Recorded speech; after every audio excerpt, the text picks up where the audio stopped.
ओम साईं राम। सदगुरु साईनाथ महाराज की जय।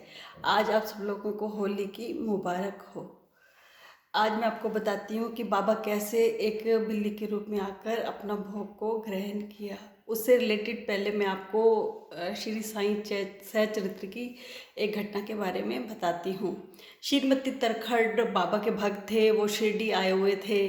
तो एक दिन वो दोपहर को भोजन कर रहे थे, तो तभी एक कुत्ता भौंकता हुआ आया।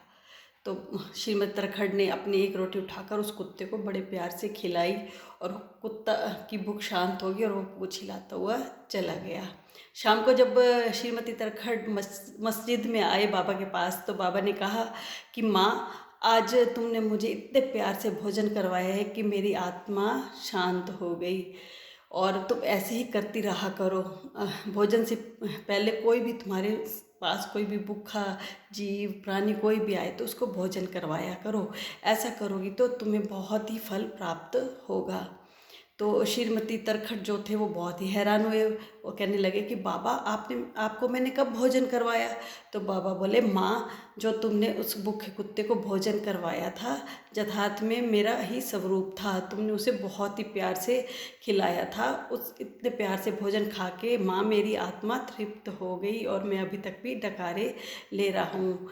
ये संसार में जो भी प्राणी हैं, ये कुत्ते, बिल्लियाँ, गायें, मक्खियाँ, ये मेरा ही स्वरूप है। मैं इनके ही आकार में डोल रहा हूँ।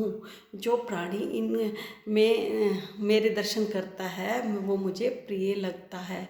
और गीता और भगवत गीता में भी कहा हुआ है कि सब प्राणियों में ईश्वर का रूप है, हमें प्रत्यक्ष रूप से देखना चाहिए।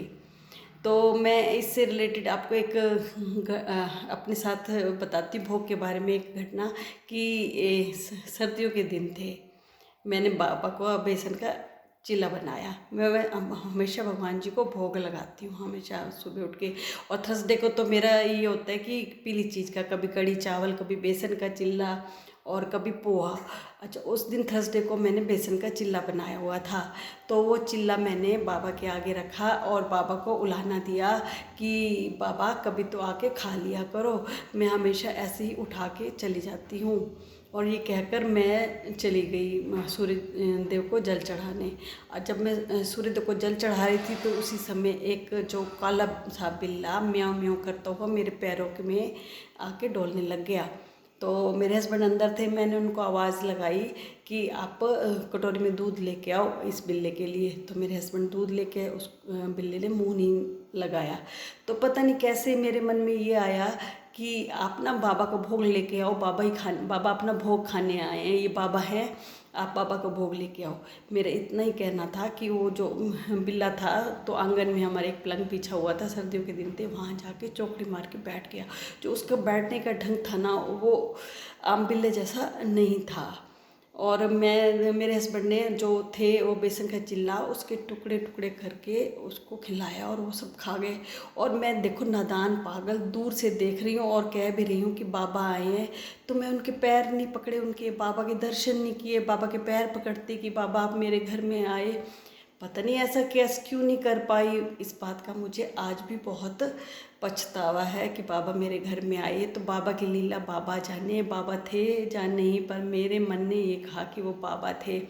जिस घर में हम रहते थे तो उसमें बहुत सारे कुत्ते थे, हम रेंट पे रहते, बहुत सारे कुत्ते थे। आज तक कभी कभी बिल्ला नहीं आया, पहली बार वो बिल्ला बाबा के रूप में आए, भोग करने के लिए आए।